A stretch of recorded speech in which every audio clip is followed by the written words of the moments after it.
Baik, Assalamualaikum warahmatullahi wabarakatuh. Waalaikumsalam warahmatullahi Waalaikumsalam wabarakatuh. warahmatullahi Waalaikumsalam warahmatullahi wabarakatuh. Saya minta kameranya di on cam ya, supaya saya bisa bicara dengan orang, bukan bicara dengan gambar. Jadi semuanya saya harap kameranya di on cam. Kalau nggak di on cam, lebih baik live aja nggak apa-apa. Baik, sebelum kita mulai untuk mata kuliah manajemen alat dan mesin, ini mata kuliah pengganti yang seharusnya hari kemarin, hari Selasa, namun karena ada kegiatan hari Selasa kemarin, saya harus ke El Royal untuk menghadiri ini workshop dan juga forum group discussion dari lembaga, jadi saya tidak bisa hadir di hari Selasa untuk mengajar secara offline. Sebagai gantinya kita kuliah online karena memang harus menggabungkan 3 kelas. Baik, kita berdoa terlebih dahulu. Berdoa dimulai.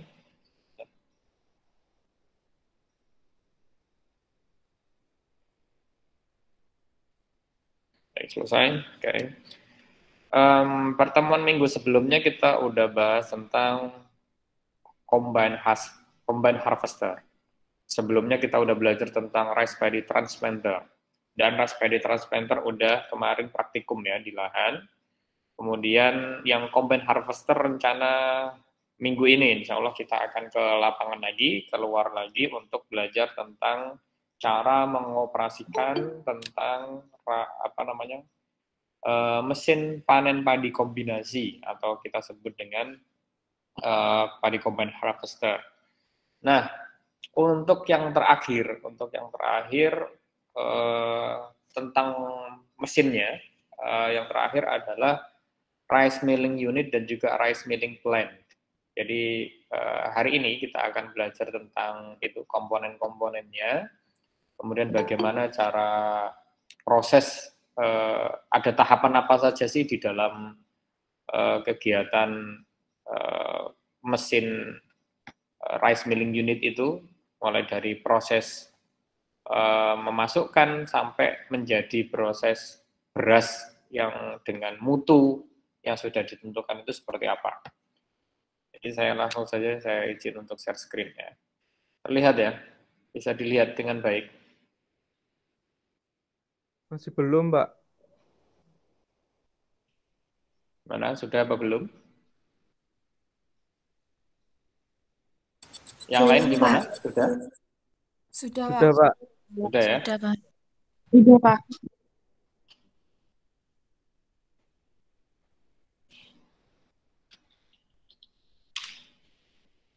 Baik, jadi hari ini kita akan belajar tentang rice milling unit. Jadi nanti ada dua ya, ada rice milling unit, ada rice milling plant. Kalau rice milling unit itu dia skalanya lebih kecil.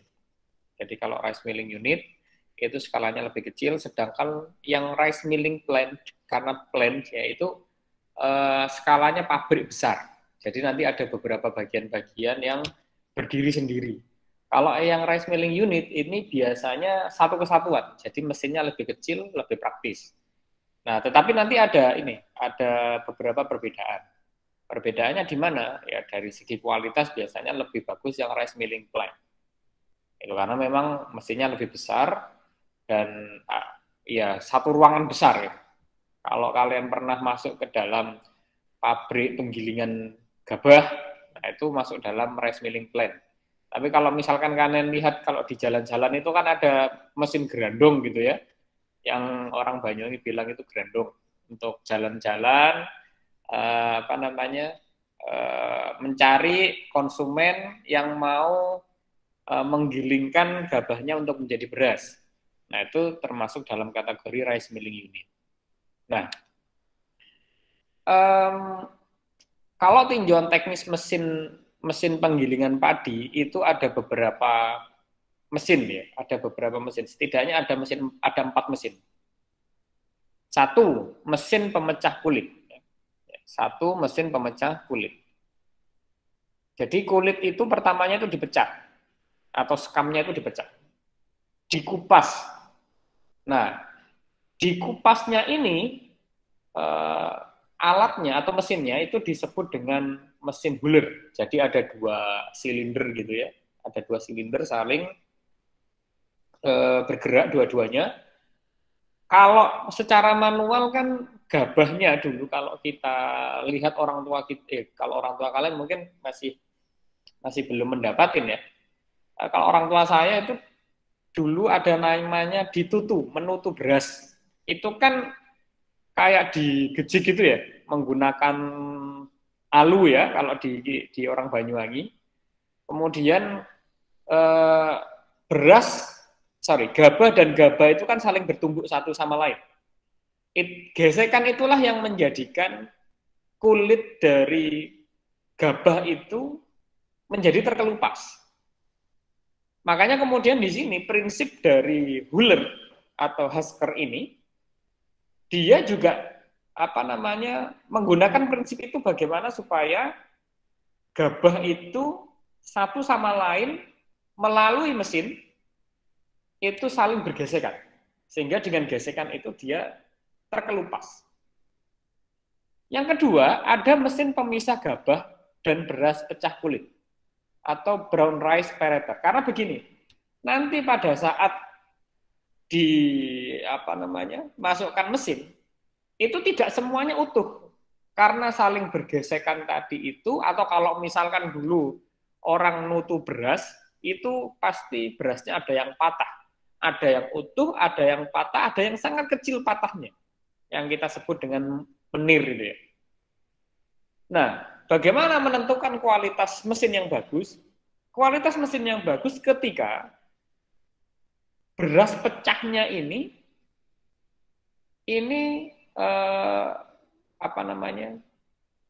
minimum. Ya, beras pecahnya ini minimum itu salah satu indikator bahwa mesin itu bekerja dengan baik.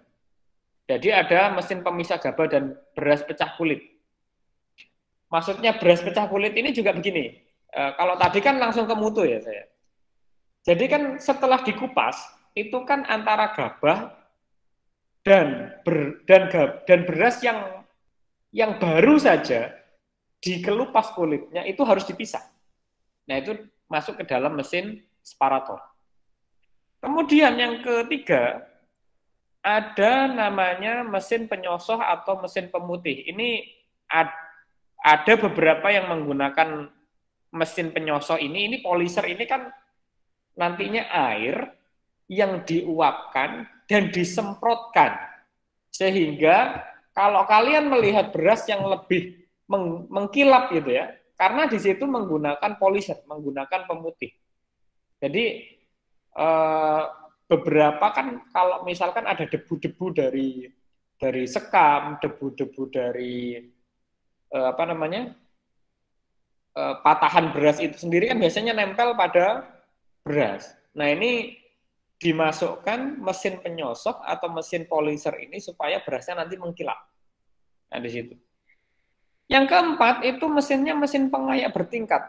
Ya mesin pengayak bertingkat tadi yang di nomor 2 tadi itu yang saya sudah jelaskan tadi itu sebetulnya masuk ke dalam mesin pengayak bertingkat sehingga mana yang beras dengan tidak ada patahnya sama sekali, beras utuh, kemudian beras yang patah sampai ke meniran, sampai ke menir. Nah itu masuk di mesin pengayak secara bertingkat.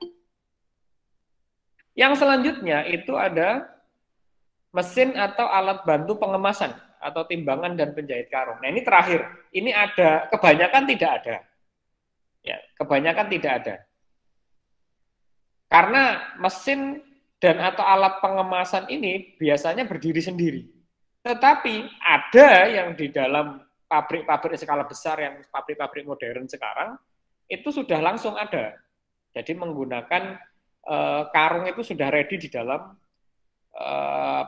ketika sudah selesai ya, prosesnya sudah selesai semua, jadi semuanya itu langsung masuk dalam proses pengemasan, ditimbang, selesai, kemudian dijahit karungnya, gitu ya. Ini biasanya untuk yang rice milling plant, ini baru ada. Kalau yang rice milling unit jarang, ya. Biasanya ya nggak pernah ditimbang kalau yang rice milling unit. Nah, yang pertama tadi ada mesin pemecah kulit sekam ya. Ada mesin pemecah kulit sekam. Nah, mesin pemecah kulit atau sekam ini berfungsi untuk memecahkan dan melepaskan kulit gabah. Yang perlu dicatat adalah ada persyaratan teknis mutu kadar air di mana gabah itu bisa dilepas kulitnya. Persyaratan kadar airnya adalah 14%. Kadar air basis basah. Nanti tentang basis basah, basis kering ini akan dipelajari di materi penanganan pasca panen di semester 6. Jadi kalau basis basah 14% artinya yang 14 itu adalah airnya. Yang sisanya, yang 86 itu adalah berat keringnya. Jadi berat airnya 14. Nah itu. Pak, apakah boleh lebih kering? Dikeringkan di posisi 13% atau 12%? Jangan. Alasannya apa? Kalau terlalu kering dia, kita jemurnya terlalu kering, maka akan banyak yang patah nantinya berasnya. Begitu pula ketika basah, akan semakin sulit untuk dikupas. Nah itu ya. Jadi persyaratan ini, kena kadar 14 ini udah dihitung, udah dilakukan penelitian. Jadi gabah kering giling GKG-nya itu harus kadar airnya berapa? 14%, Pak. Jangan lebih, jangan kurang. Ya mendekati lah gitu. Kalau kita nggak bisa pas di posisi 14%. Apalagi kalau kita dari petani ya. Petani kan ditakoni berapa kadar airnya nggak mungkin ngerti. Ya jemurnya pokoknya garing, kering gitu ya. Ya dimasukkan ke dalam ini mesin penggiling padi itu. Tapi kalau yang biasanya pabrik yang minta itu nanti dicek dulu kadar airnya. Kalau misalkan kurang kering, biasanya kan ada lantai jemur di pabrik-pabrik penggilingan beras. Kemudian yang sekarang ini yang digunakan untuk mesin pemecah kulit sekam ini tipenya adalah tipe rubber roll ya seperti tadi. Jadi apa namanya? Berbentuk silinder gitu ya, tipe rubber roll. Prinsip kerjanya apa? Memberikan tenaga tarik akibat kecepatan putar yang berbeda. Jadi nanti bisa disetting. Kecepatannya itu bisa disetting. Itu yang menentukan kualitas di awal itu ya itu. Jadi banyak yang nanti kalau misalkan hasilnya nggak bagus, maka harus disetting kerapatannya, kerenggangannya, kemudian RPM putarannya itu harus pas. Jadi yang menentukan kualitas dari berasnya. Nah, persentase gabah terkupas, beras patah dan beras menir ini bergantung pada kerapatan ya tadi. Jadi sangat menentukan mutu itu pada kerapatan dan kelenturan silinder ini. Kalau silindernya terlalu keras atau terlalu rapat, beras patahnya dan beras menir ini semakin besar. Kalau semakin renggang, gabah yang tidak terkupas, ya meningkat. Jadi ini orang yang ngeset ini harus pas.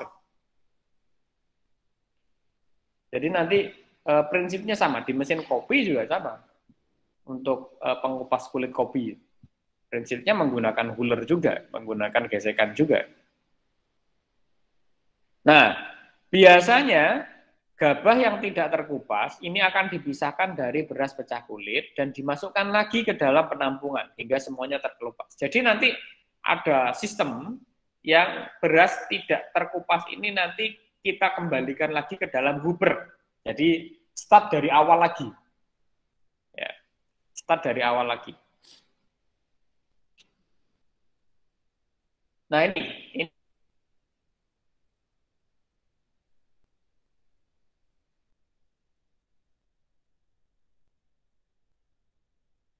bagian-bagiannya ya. Kita cek bagian-bagiannya. Yang atas ini corongnya disebut apa? Disebut dengan hooper.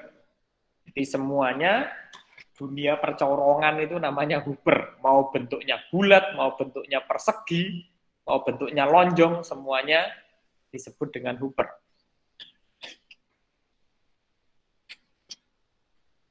Kemudian ada namanya shutter. Ini kalau saya nyebutnya ini feeding rate. Biasanya ada mesin-mesin namanya feeding rate. Jadi mengatur jumlah masukan, jumlah inputan gabah yang masuk.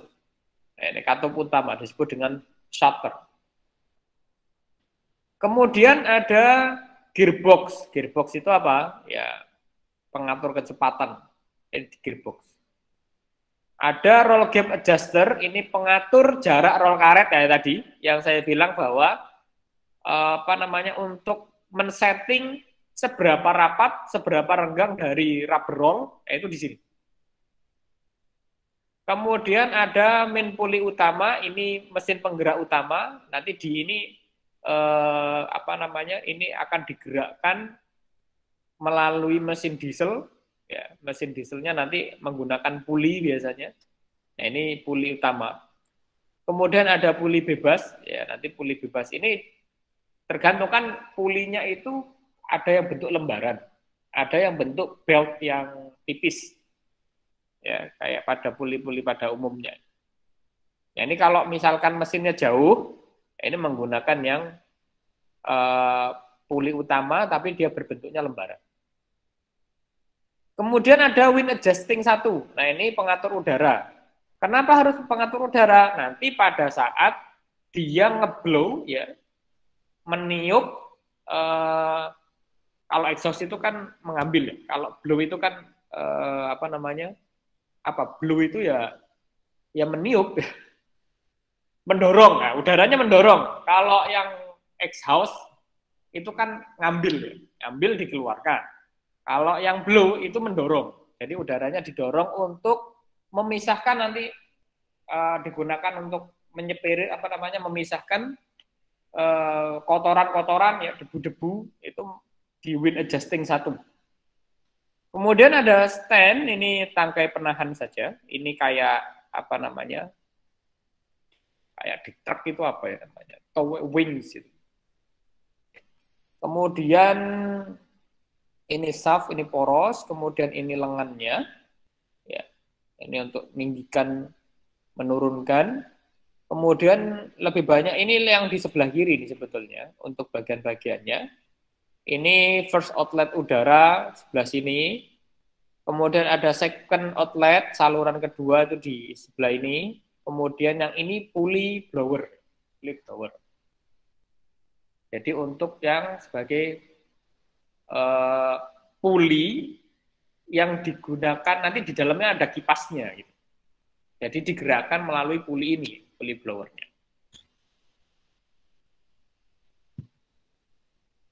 Jadi ini punyanya Agrindo ya sebagai contoh. Pak, bagaimana dengan pabrikan yang lain? Ya hampir mirip, sekali lagi hampir mirip prinsip kerjanya. Hanya saja nanti ada beberapa feature yang berbeda. Nah, bagaimana dengan aliran bahan? Pada mesin pemecah kulit gabah tipe rubber roll ini, kita mulai dari yang atas, mulai dari hopper ya. Gabah itu kan dimasukkan ke dalam hopper ini.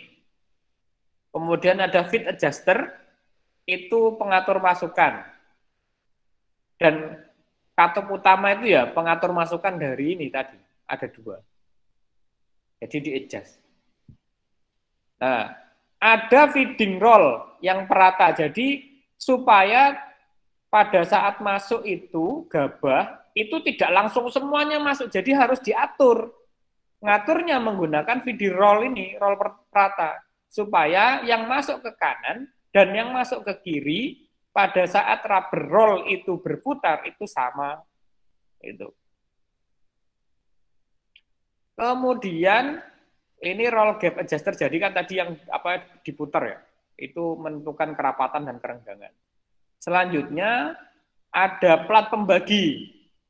Plat pembagi ini bagi apa yang dibagi? Yang dibagi adalah kotoran tadi. Jadi ada wind adjuster, kemudian ada ini wind adjuster 1, ada wind adjuster 2. Lihat di sini. Gabahnya dari atas masuk, ini rollnya berputar ke kanan dan ke kiri. Kemudian gabahnya ini turun, kemudian masuknya ke sini lewat sini, ya. Ini keluarannya ini hux itu scum, ya di blower.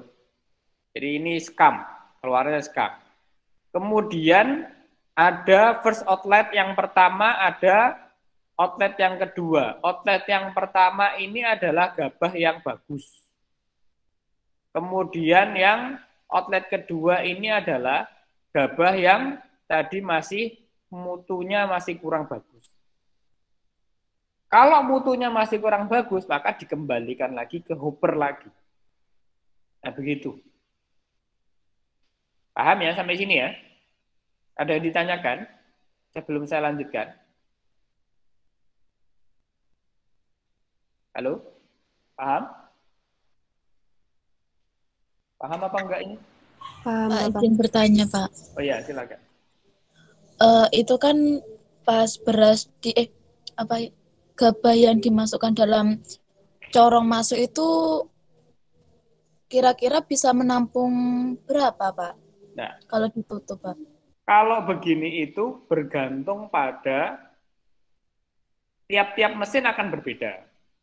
Kalau yang apa namanya, nanti saya lihatkan ya, yang di apa namanya rice milling unit itu berapa. Ini bisa sampai satu karung bisa kalau ini. Satu karung itu ya bisa 50 kilo sampai 1 kuintal sekali masuk. Makanya mesin itu kan pertama kan bergantung pada kapasitas kerja mesin, kapasitas olah. Berapa ton per jam, kan itu. Biasanya satuannya begitu, satuannya jam. Berapa kilo per jam, misalkan. Kalau mesin-mesin model seperti ini biasanya ton per jam. Ya. Jadi kalau berapa yang bisa masuk, itu pertama bergantung pada spesifikasi alatnya. Tapi kalau yang rice milling unit yang seperti ini bisa 1 kintal bisa masuk. Ada lagi pertanyaan? Baik, terima kasih, Pak. Oke. Kita lanjutkan? Iya, Lanjut? Pak. Oke ya. Nah, kalau tadi itu masih yang simple ya. Sekarang masuk ke penyosohan. Tadi beras pecah kulit itu kan mengalami penyosohan. Ya, penyosohan itu ya disebut dengan pemutihan. Karena kan kalau pertama kali dikelupas itu, kalau kalian lihat ikut nyelep gitu ya, itu masih warnanya coklat. Ya, ini harus diputihkan, disosok. Hasil dari proses penyosohan ini, beras putih yang siap dipasarkan atau dimasak. Nah, mesin penyosok umum yang digunakan di Indonesia itu tipenya friksi jet puller. Jadi menggunakan spray, kayak disemprot gitu. Beras pecah kulit yang diumpankan ke dalam mesin ini didorong melalui silinder dengan permukaan dalam, tidak rata. Jadi ada ada proses pendorongan melalui gerakan mesin silinder yang ada di dalam mesin. Ya, kemudian nanti beras ini dispray. Turun, dispray terus gitu. Prinsipnya. Nah, beras pecah kulit akan berdesakan dan bergesekan dengan permukaan silinder yang tidak rata. Jadi ada silinder yang tidak rata ya. Ya prinsipnya hampir sama dengan rubber roll tadi. Ya, prinsipnya dengan rubber roll. Kulit ari yang terkikis ini menjadi serbuk dedak yang dapat menempel pada permukaan beras dan juga permukaan dinding silinder, sehingga dapat menurunkan kapasitas penyosohan. Nah, ini bergantung pada perawatan. Kalau sering dibersihkan, maka mesin akan berjalan sesuai dengan yang dikehendaki, sehingga derajat sosoknya rendah, kan itu. Kemudian mesin tipe jet puller ini dilengkapi dengan hembusan udara. Ya. Hembusan udara sehingga mendorong dan melepaskan serbuk dari permukaan beras dan dinding silinder untuk mendapatkan beras putih. Nah, itu ya. Selain itu, fungsi udara ini juga biasanya kan kalau ada gesekan itu kan menimbulkan panas. Nah, kadang kalau kalian lihat beras yang baru selesai dari mesin seleb itu kan panas. Nah, itu fungsinya juga dapat menstabilkan suhu. Ya. Sehingga kalau terlalu kering, seperti yang saya bilang tadi, kan beras itu akan gampang patah, gitu, gampang hancur. Sehingga suhu itu perlu distabilkan, gesekan tadi itu perlu distabilkan suhunya, supaya meminimalisir gabah atau beras yang patah. Nah, ini bagian dari penyosok. Ini yang Jetteler ya. Mulai nomor 1 main body, yang 2 ini windpipe metal. Ini bagian-bagiannya, nanti bisa kalian cek sendiri. Lebih utama itu pada ini, sebentar. Ini nomor 13. Nah, ini di screw ini. Yang terpenting ini screw. Karena kan menggunakan screw, kalau kalian lihat mesin penyelep daging, penggiling daging, itu kan dia ada yang menggunakan screw ya tipenya. Nah, screw itu yang mendorong, selain mendorong, dia juga akan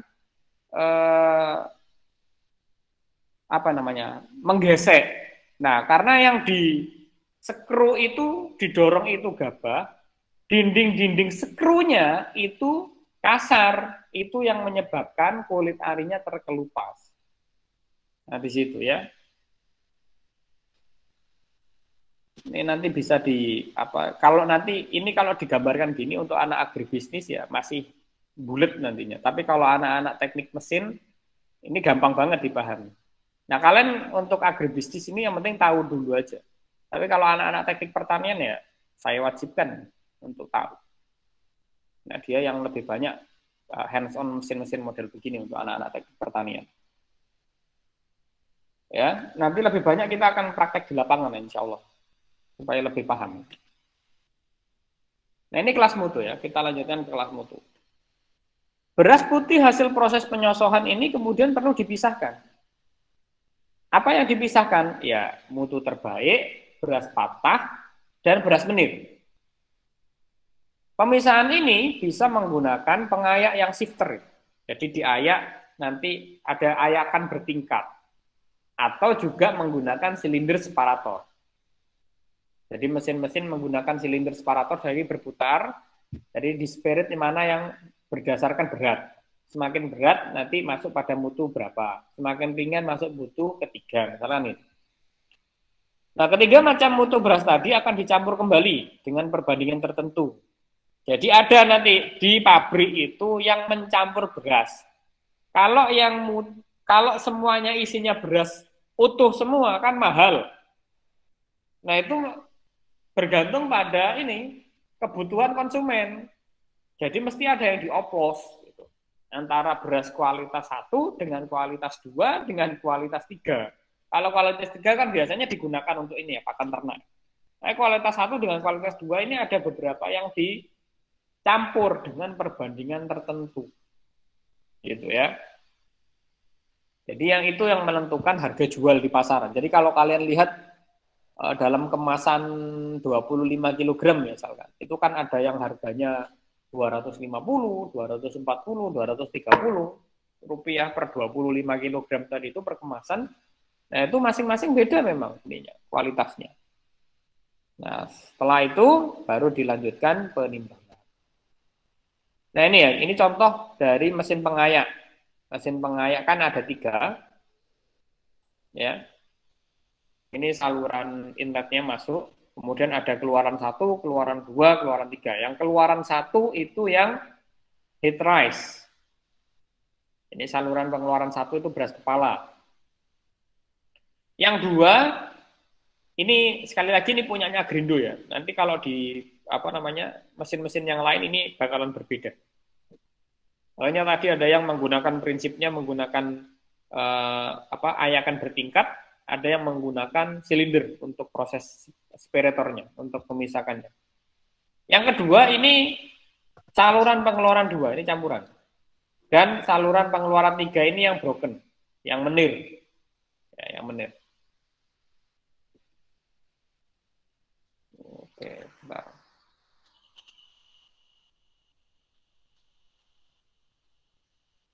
Oh, tinggalan. Baik. Ini contohnya ya. Saya putarkan. Yang ini yang rice milling unit ya.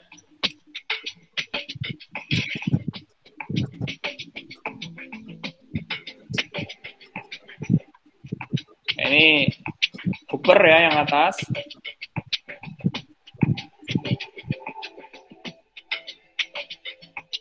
Kemudian ini apa tadi? Buller ya.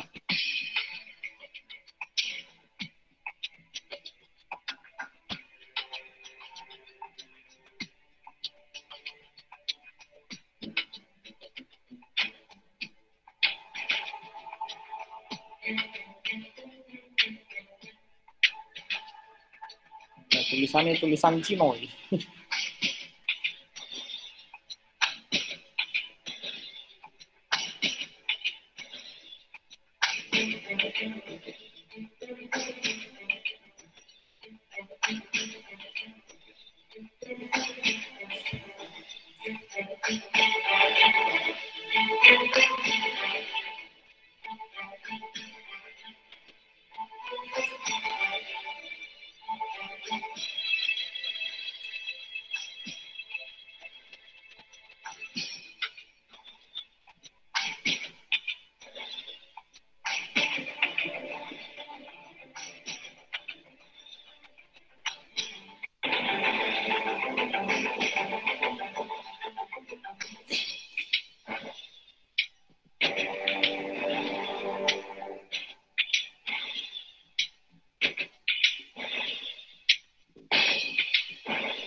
Ya ini berpenggerak ini masing-masing punya fungsi masing-masing ya. Artinya kualitas 1, kualitas 2, dan kualitas 3 tadi di sini. Nah, setiap roll ini digerakkan oleh puli.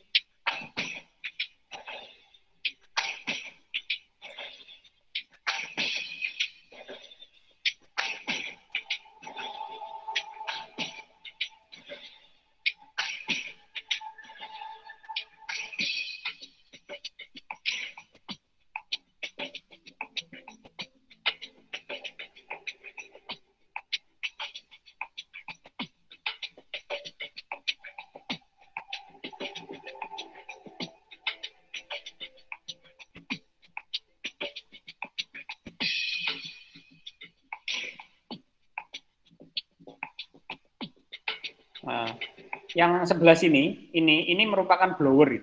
Ini blower masuk ke cup silo, ini namanya silo, kemudian baru dimasukkan ke dalam karung. Nah, prosesnya.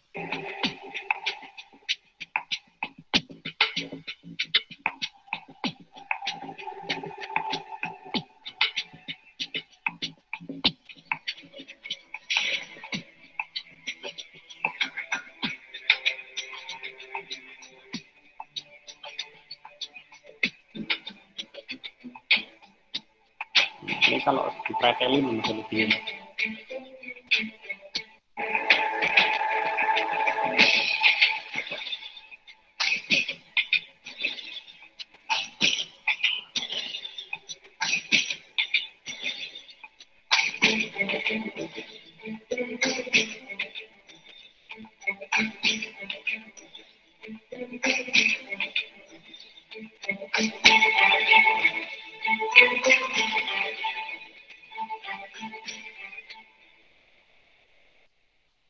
Ya. Yang ini yang rice milling plan ya.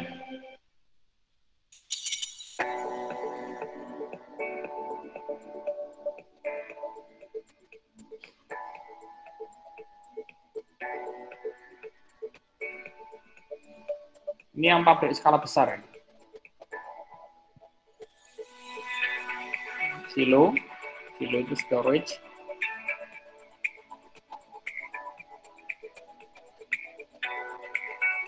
Milling sectionnya. Ini grader, terakhir di grade. Ini hopper masukkan berarti ya. Atas masukkan.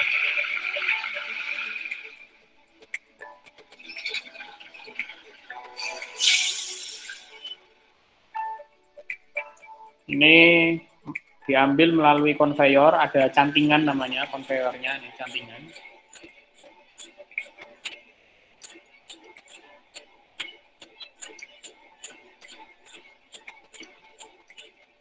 Kalau di sini lebih banyak ditimbangnya karena mengetahui losisnya itu. Lebih banyak ditimbang.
Yang terakhir baru di grade ya.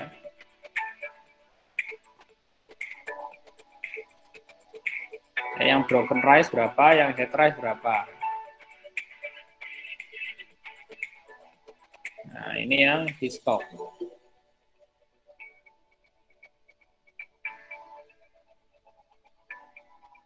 Ini control room-nya.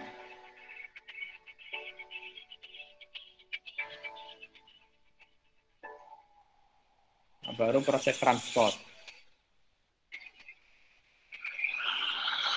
Nah, oke itu ya.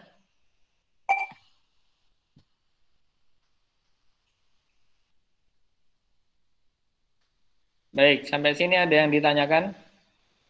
Ada ini terkait dengan proses apa namanya? Rice milling unit atau pengolahan gabah menjadi beras. Ada yang ditanyakan? Pak, saya izin bertanya. Oke, silakan. Kan tadi Bapak bilang kalau tingkat kepatahan gitu kan berasnya bagus gitu ya Pak, penggilingannya. Terus seandainya gini, pas pada saat padinya masih di lahan, kalau terserang hama gitu, terus terkena banjir, terus roboh, itu juga berpengaruh apa tidak Pak dalam penggilingan, Ya, dalam mutu? yang diukur itu adalah kadar air. Jadi kan sebelum dia masuk ke dalam proses apa namanya, sebelum masuk ke dalam proses penggilingan, diukur dulu kadar air gabahnya. Kalau kadar air gabahnya tadi kurang kering, maka harus dilakukan proses penjemuran. Jadi nggak ngerti roboh, nggak ngerti banjir, nggak ngerti apa, terserah. Yang penting nanti pada saat masuk ke dalam mesin penggilingan, kadar airnya harus 14. Bisa dipahami? Berarti tidak berpengaruh ya Pak kalau padinya rusak atau gimana, tidak Ya, pengaruh? karena nanti kan ini kan ya setiap inputannya kan beda-beda. Jadi kalau mesin itu kan bergantung pada inputannya. Kalau inputannya bagus ya keluarnya bagus. Kalau inputannya sudah jelek, mau diapapun yang disalahkan mesinnya ya nggak bisa. Bisa dipahami ya? Bisa Pak, terima kasih. Ada yang lain yang ditanyakan, yang ingin ditanyakan? Izin bertanya. Perkenalkan, nama saya Suratna Yun dari kelas 2A, Pak. Izin bertanya. Tadi kan katanya Pak Oleh kan kalau habis penggilingan itu kan beras kan ada yang kayak warnanya menguning gitu, Pak. Terus kan katanya ada proses untuk pemutihan beras itu, Pak. Itu kan melalui penguapan. Itu pas proses penguapan itu apakah ada cairan khusus, Pak? Apa hanya air yang diuapkan gitu langsung disemprotkan dalam beras? Apa ada cairan khususnya, Pak? Ada. Biar gitu. Ada pemutihnya ada. Kira-kira namanya apa, Pak? Pemutihnya Baiklin. Pemutihnya biasanya menggunakan senyawa klorin. Biasanya menggunakan Cl, menggunakan senyawa klorin untuk pemutih. Jadi makanya lebih cenderung terjamin itu sebetulnya ya beras-beras yang agak buluk gitu ya sebetulnya. Kalau semakin putih, semakin habis ini. Kelihatannya tampilannya cantik, tapi dari sisi kesehatan belum tentu. Makanya ya tinggal kalian lah milih seperti apa yang ingin dikehendaki. Jadi kalau misalkan pertanyaannya adakah bahan kimianya? Ada. Apakah ada yang menggunakan hanya air saja? Ada. Bergantung pada kebijakan pabrik masing-masing. Nah, makanya nanti pada saat kita kunjungan lapang, silahkan dicek. Pak, ini ada polisernya enggak? Polisernya pakai apa? Ketentuannya seperti apa? Nah, itu. Oke, clear? Baik, terima kasih, Pak. Next question. Ada pertanyaan? Saya, Pak, mau bertanya. Atas nama siapa ini nggak muncul orangnya? Silakan. Pada rice milling plan kan yang broken rice disendirikan ya, Pak. Terus kemudian proses selanjutnya diapakan, Pak? Gimana? Ini siapa yang nanya ini? Rosalinda. Ya. Orangnya yang Rosalinda ini apa tadi pertanyaannya? Pada alat mesin rice milling plan kan yang broken rice itu disendirikan. Ya. Nah, terus itu proses selanjutnya diapakan, Pak? Yang dikarungin. Broken rice. Tetap diolah. Dikarungin, ya. Semuanya itu dipisahkan kan? Nanti ada yang prosesnya dicampur lagi. Nah, tadi di akhir saya bilang bahwa harga jual itu ditentukan dari proses perbandingan pencampuran antara yang beras bagus dengan beras yang tidak bagus. Dalam artian beras bagus tidak bagus dari sisi mutu ya, mutu beras. Nanti kan di penanganan pasca panen itu ada proses perhitungan mutu beras. Itu ada. Oke, clear? Oke, Pak, terima kasih. Welcome. Yang lain? Ada pertanyaan?